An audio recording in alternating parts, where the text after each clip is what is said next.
araw, ako si Jan Sherin Acosta mula sa Alerto 24, nag-uulat mula sa Barangay Kuliling, San Carlos City, Pangasinan.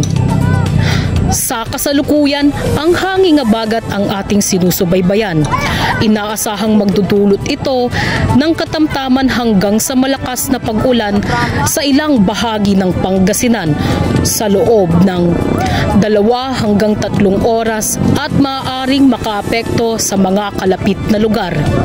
Sa ngayon, ang temperatura dito sa ginagawang bypass road ay nasa pagitan ng 29 Celsius. Wala pa namang pagbugso ng ulan na nagaganap sa ngayon.